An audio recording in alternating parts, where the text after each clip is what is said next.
At my company's anniversary party, I unexpectedly ran into my classmate Sarah, but Sarah just mocked me for being a factory worker.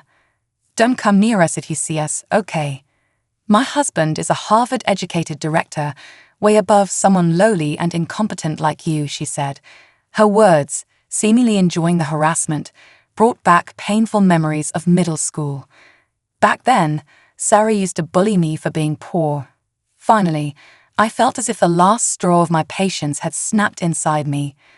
"Well, your husband will be unemployed from tomorrow." Sarah was shocked by my unexpected words, but soon laughed it off as a joke.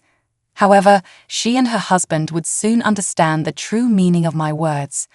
My name is David Young, and I'm turning 42 this year. I met my wife, Annie, at work, and we got married. It's our 15th wedding anniversary this year, and I've never really had a serious argument with a kind and family-oriented Annie. I'm always grateful to Annie, who always supports me, and we live a peaceful life together. One day, my company decided to hold an anniversary party. It's the 50th anniversary this year, so it was going to be a big event, and I was looking forward to it. On the day of the anniversary, I wore a suit and tie picked out by Annie and got ready to leave. Annie had her hair done beautifully in the morning and was wearing a light-colored dress. "How do I look, David?" she asked. "You look incredibly beautiful," I replied. Her elegant beauty was mesmerizing. Perhaps partly due to my bias, with Annie by my side, I headed to the venue. The venue we rented was quite large, and as we got closer, we saw more people heading to the same place. "It's typical for a big corporation's anniversary party to have so many invitees," I said. "Yeah, there must be hundreds of people invited," Annie responded. While exchanging words with Annie, we entered the venue and waited for the event to start. Inside, many people had already gathered, exchanging greetings and introducing themselves. Company events are, in a way, a chance for self-promotion, so the more capable employees are eager to network. While I was greeting attendees, I was suddenly approached. "Is that you, David?" It was Sarah, my classmate from middle school. She was eyeing me with a look that seemed to mock me. Sarah, the beauty and center of attention in our class since childhood, still maintained her beauty even after about 30 years since middle school. But now, her beauty had faded as she glared at me with her eyes narrowed. "It's been a while, hasn't it, David? What are you doing now? Everyone's worried about you since you never show up to reunions." Sarah spoke to me with a mocking tone. To be frank, back in middle school, I wasn't exactly an outstanding student. Sarah, seemingly oblivious to this, kept talking with a hyper-cheerful laugh. "Even though I hadn't asked, I got married 5 years ago. My husband is an elite employee who was in charge of an overseas branch until recently, and today he's even getting recognized as an outstanding employee." "That's great. Congratulations," I replied, surprised that Sarah's husband worked at this company. I still offered my congratulations. Then Sarah, for some reason displeased, frowned. "There's no need for you to congratulate me. What kind of job do you have being here?" "Are you associated with the company?" she asked. "I am." I began to explain, but Sarah waved her hand dismissively as if bored with the conversation. "Never mind, it's not important. You probably work in some subcontractor's factory, being a middle school graduate and all." I did go to the factory. Indeed, I started to speak again, but by that time, Sarah had already turned her back on me. She had lost interest in me. "A factory worker like you shouldn't even be here. Just stay quiet in the corner and don't embarrass yourself," she said, walking away towards a man that must have been her husband, Brandon. While I thought it was petty, I made sure to remember his name. Sarah mocked me for being a middle school graduate, but to be precise, that's not entirely true. When I was in middle school, my mom got seriously ill and my dad lost his job due to the recession. From that day, my life changed completely. My dad, once a diligent employee, started drinking and gambling to escape from the harsh reality. Soon, we ran out of money and had to sell our house, moving into a small, old one-bedroom apartment. As a middle schooler, I grew taller but couldn't afford new uniforms or sports gear, so I had to make do with hand-me-downs from relatives. This made me a target for ridicule by my classmates. I was called poor and uncool. Sarah, beautiful and bossy, was the ringleader, even instructing the entire class not to talk to me. She was the popular girl in class, and no one dared to go against her, so her bullying continued until we graduated. On graduation day, Sarah called me over and asked with a sneer, "Which high school are you going to? It would be good if you could get a hand-me-down uniform." I was so annoyed by her persistent teasing that I retorted, "I won't need a uniform for the high school I'm going to. I'm not going to high school, I'm just working after middle school." "Yay, that's right, I'm going to work after graduating middle school," I added. Hearing my response, Sarah burst into laughter. "Can't believe you don't even have the money to go to high school. Well, do your best to earn it, you poor middle school graduate." I left without replying to her. What I told Sarah wasn't entirely true, but it wasn't completely false either. I attended a night high school while working during the day. My dad was still drowning in alcohol, and my mom, who was doing piecework, kept going in and out of the hospital, so I had no one to rely on. After graduating middle school, I desperately looked for a job, but there were hardly any companies willing to hire a middle school graduate. The only place that hired me was the machine manufacturing factory where I work now. I've always loved tinkering with machines, so I threw myself into this job. I worked during the day and attended high school at night. Balancing work and study was tough, but I managed thanks to the encouragement from my older colleagues. They taught me the ropes at work and even treated me to lunch sometimes, treating me like their own son. Years went by as I worked, supported by everyone. After finally graduating high school, I planned to continue working at the factory as an employee, but my senior colleagues advised me otherwise. "Now that you've graduated high school, try to study as much as you can," they suggested. They told me about scholarship programs and direct company support for employees. I was surprised and grateful for their concern, so I went to college. I chose a university department related to my company's business and gained strength by acquiring various certifications and researching specialized fields. After graduating from college, I returned to the company, and a few years later, at 25, I encountered a turning point at work. I met Annie, who would become my wife. Annie was kind to everyone and had a lovely smile, and I gradually developed a fondness for her. It turned out that she was also interested in me.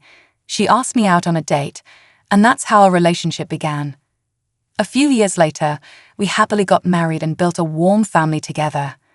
Throughout such a life full of ups and downs, I had completely forgotten about being harassed in middle school. So when Sarah approached me at the venue today, I was genuinely surprised. Seeing my distressed look, Annie looked at me worriedly. After I'd briefly explained the situation, Annie tightly grasped my hand. "No matter what anyone says, I know you're a wonderful person, David. Let's stay confident and enjoy the company's anniversary party." "Yeah, you're right," I said, encouraged by her supportive words, and squeezed her hand back. Thus, we decided to wait for the party to start. After exchanging greetings with everyone, the hustle and bustle finally settled down.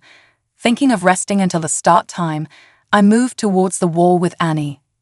"Oh, you're still here." There was Sarah and her husband, whom I had just parted ways with. I was a bit surprised to bump into them so unexpectedly, but I sincerely congratulated her husband, Brandon. "Brandon, I heard you're an outstanding employee, getting an award today." "Congratulations." But instead of responding, Brandon just looked me over as if appraising me. "Is this the factory worker classmate you were talking about?" he said. "He has the audacity to attend the company's anniversary party despite being a mere worker." Sarah returned the words with a bitter expression. "It's truly embarrassing to have someone like him as a classmate," she spat out. Brandon, ignoring my presence, curiously asked Sarah, "But for a factory worker, he's wearing a nice suit. I'm in a light, so I'm quite particular about suits. Even if he tries hard to wear a good suit, it's ruined because he's a lowly worker." It's truly embarrassing to have someone like him as a classmate, Sarah repeated, frowning. Brandon inquired further. Imagine, he's been a factory worker since dropping out of middle school. That's 30 years of being a mere worker. Wow, really? That's unbelievable, Sarah pointed and laughed at me.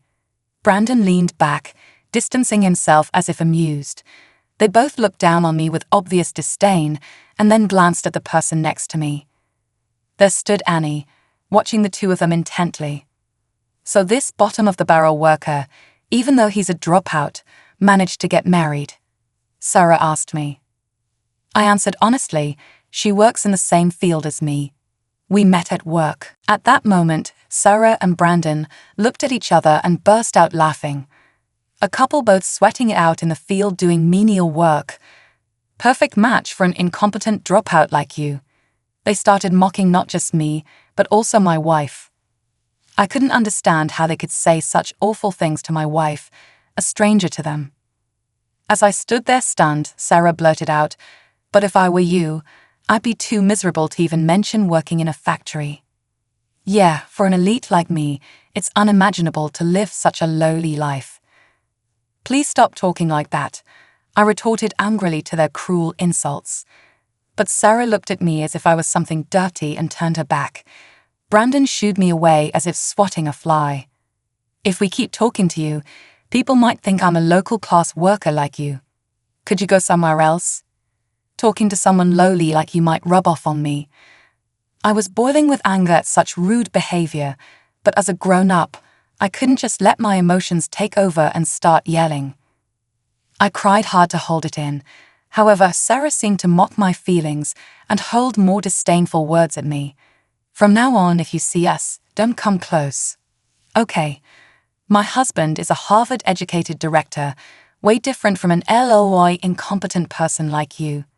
Her words, enjoying the harassment, brought back painful middle school memories. Back then, and even now, Sarah acted arrogantly, thinking she wouldn't be retaliated against. I felt like I heard the sound of my patience snapping inside. Well, your husband will be unemployed from tomorrow, I said. Sarah was taken aback by my unexpected words, staring with wide eyes. As I stared back expressionlessly, she laughed it off. My husband unemployed? What are you talking about? Have you lost your mind? Why would a mere factory worker like you have any power over my husband? That's because I'm the president of the company. President. For a moment, Sarah was dumbfounded, then suddenly burst into loud laughter. You, the president? Don't be silly. Are you just saying that because my husband is a Harvard-educated director and you want to one-up him? It's not a lie. Yeah, keep your fantasies to yourself, I continued seriously, but Sarah clearly didn't believe a word. Then Brandon looked back and forth between me and my husband standing by my side and shrugged in disbelief. Married to a husband who spouts such fantasies, she must be quite a wife. Aren't you embarrassed to stand beside such a man? After spitting out those words, Brandon and Sarah hardly left together. As I watched their backs, I trembled with anger. The person who had harassed me so much in middle school was still treating me this way, even now as an adult. And it wasn't just me they were mocking. Annie at my workplace was also a target, and I couldn't stay silent any longer. As I was about to step forward in anger to call them back, a gentle hand was placed on my shoulder. Annie, I heard everything, but it's not good to reprimand them here. But I couldn't just back down, especially after they laughed at Annie. As I looked at her, I was taken aback by her unexpected expression. She wore a mischievous smile. I have a good idea, she said. Hearing Annie's plan, I nodded deeply, feeling a sense of relief. When the announcement for the party's start was made, we moved to our assigned seats. The event began on time, and the employees started singing the company anthem. In my peripheral vision, I saw Sarah and Brandon singing along as well. After checking with the organizers, it turned out that Brandon was indeed being recognized as an outstanding employee. Along with several other distinguished employees, he was escorted to a special seat with his family. Imagining what was about to happen, I suppressed a rising chuckle. After the anthem, The entertainment part started, with performances by a magician and comedians summarizing the company's history in a skit, filling the room with a festive atmosphere. As the entertainment ended, the host led the applause and continued with the ceremony. Next, we'll have a speech from the president and CEO, Mr. Young. Upon those words, I began to walk slowly. As I stood on the stage, I looked over the gathered crowd, expressing my gratitude while everyone listened intently. Only two people were the exception, Sarah and Brandon, staring at me with mouths agape in shock. Even from the stage, I could see their mouths moving. Why? Why is he speaking? It can't be true. He's the president. I haven't heard anything about this. Imagine that's what they were muttering. I continued speaking normally. We would now proceed to the ceremony for awarding outstanding employees. However, before that, I have an announcement to make. One of the awardees, the director who was assigned to our overseas branch, Brandon, will be dismissed from his position effective today. The room was enveloped in silence in an instant. As I tried to continue with a smile, the host approached me. What is your reasoning for this? The host asked, appearing confused. It was then that Sarah suddenly stood up and shouted, "That's a lie, everyone. This man was just a classmate from my middle school. He's just a mere factory worker. Why is he standing there? Yeah, this must be some kind of prank, but this taste and entertainment is terrible, right, everyone?" With her shrill voice, Sarah spat out these words. Next to her, Brandon grinned smugly, looking back and forth between me and Sarah, bursting into a brazen laugh. The guests in the room started murmuring, enveloped in a tense atmosphere. I continued speaking calmly. Sarah just mentioned earlier that working in a factory is a lowly job. She also told me not to talk to her anymore, fearing that the layness would rub off on her. So what? Sarah glared back at me, hands on her hips, still refusing to admit a wrongdoing. I work for this company. I cannot continue working with someone who is ashamed of our work, but my husband is an elite director, completely different from you in the charade. At that moment, the executive director, Ethan, rushed to the awardee seat, his face flushed with anger. He started yelling at Brandon. "Hey, apologize to Mr. Young right now." However, Sarah and Brandon, still half smiling, refused to believe Ethan's words. "What's wrong, Ethan? Why should we apologize to some factory worker? He's just a lowly, incompetent worker. He's just trying to scare us by lying about firing my husband." But Ethan shouted back, his voice trembling. "State the name of our company. Young High-Tech Corporation." Muttering this, Brandon suddenly realized, and his face turned pale. His name, David Young. Could it be? He's really our company's president. At Brandon's words, Sarah froze in shock. During this time, I had been watching them, and judging that they finally understood, I spoke again. "It seems you finally believe me, Brandon." His face ashen, Brandon was shaking all over, hardly able to stand from his chair. In fact, Annie is the daughter of a major manufacturer that produces some of the leading semiconductor devices in the country. The company that accepted me, a middle school grad, was one of her parents' factories. At that time, it was still a mid-sized company, taking on various machinery productions. But 30 years ago, it developed its first proprietary product, a microcrate meter, and has since expanded its business with the advancement of electronic device technology. Now, alongside semiconductor manufacturing, we're collaborating with foreign companies to develop even more precise testing systems. Combining the knowledge I gained in college with a practical perspective, I actively participated in product development after graduating, resulting in several hit products. Thanks to this, I was transferred to the headquarters, promoted to Director of Electronic Hardware Development, and that's where I met Annie. Even after our marriage, Annie's family never spoke of my past attending a night high school. Instead, they warmly accepted me as a diligent and enthusiastic young man, rare in this era. Wanting to repay this family and the company that raised me, I devoted myself to my work without distraction. Then 2 years ago, When Annie's father retired, I took over as the president. Understanding the truth, Brandon looked like he was about to collapse. Ethan addressed him even more desperately. You were overseas, so you might not have known directly, but at least check the information about the company you work for. Brandon, his face still pale, tried to stammer an excuse, but Ethan, his face red with anger, kept yelling. You're so caught up in being an elite from Harvard University that you don't even know the face of our president. I'm ashamed that I recommended someone like you as an outstanding employee. Ethan then grabbed Brandon by the scruff of his neck and dragged him in front of me. Ethan forcefully bowed Brandon's head and then joined him in kneeling down. I deeply apologize for the disrespectful behavior of my subordinate. Please forgive us. I'm so sorry for my ignorance. It's inexcusable. Brandon finally knelt down of his own accord, his face turning bright red as sweat dripped onto there. Anyone who had been watching this unfold turned to me with a question. Jess, this was a plan Annie had come up with. David, what will you do now that you've revealed the truth in front of everyone to avoid being accused of unilaterally firing an employee? Yeah, well, he's fired someone who insults a person they've just met like that. Definitely doesn't fit in with our company. As I said this, Brandon fell silent, his forehead dripping with sweat. Ethan quickly spoke up. I apologize for my wrong judgment causing such inconvenience. I'll refrain from suing for defamation since he has apologized. Let's fire him and put an end to this commotion.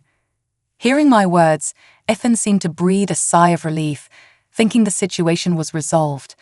But the next voice came from Sarah, who had been dumbfoundedly watching everything. Her face flushed with anger, she lashed out at me. I don't care if you're the president or whatever. Why do you get to act so high and mighty? Furious and almost panting, Sarah was met with my calm response. Before you criticize others, maybe you should worry about your own life. With your husband fired, you'll lose your income and won't be able to live luxuriously anymore. Sarah, upon hearing my words, finally seemed to grasp her situation. Standing frozen, her lips quivering, Annie, glancing at her, whispered to me, David, let's have those people leave now. Yeah, you're right. It's a special anniversary party after all. We need to make sure everyone who came enjoys it. I instructed the staff to escort Brandon, who was still kneeling, and Sarah, pale-faced and rigid, out of the venue. After they left, we refreshed the atmosphere of the venue and successfully concluded the party. Brandon repeatedly tried to apologize, but I dismissed him. Having an employee who looks down on others just because of Sarah's words could eventually lead to issues at work. Brandon, who had been fired, suffered greatly since he had already purchased a luxurious home and car on loan, relying on his salary. Sarah, who always loved a lavish lifestyle and apparently never saved much, found their finances in dire straits. Within months, unable to pay the enormous loans, the couple eventually had to sell their house and car and move to a shabby apartment. Brandon struggled to find a new job, losing both money and status, leading to endless quarrels in their now impoverished household. Eventually, they divorced and now live separately. Brandon, desperate for a job, finally found work as a factory worker. He spends his days standing in front of a conveyor belt, endlessly assembling machines as part of a repetitive process. Meanwhile, Sarah became a topic of discussion among her local classmates for her actions towards me. Abandoned even by her family, she now lives alone, struggling to afford meals. Her once prized beauty faded away, and she's barely making ends meet by working night jobs. As for Annie and me, we continue to live happily. Our focus on developing excellent employees led to stable and growing company performance. Just as the company helped me, I now aim to fulfill the hopes of the younger generation. We've enhanced our educational programs and training systems for our employees, which has already led to the creation of an innovative new product. This product is expected to be a significant step forward for our company. But it's not just a new product that was born. Annie and I also welcomed a beautiful daughter into our family. Everyone is overjoyed and adores her. I'm so glad I met you. I'm truly happy. Me too. When I graduated from middle school, I thought my life was over. But by never giving up on my potential and tirelessly searching for a path, I've been helped by many and now lead such a happy life. I want to continue delivering products that make the world a better place as a way to give back. With this resolve in my heart, I smiled at my precious family.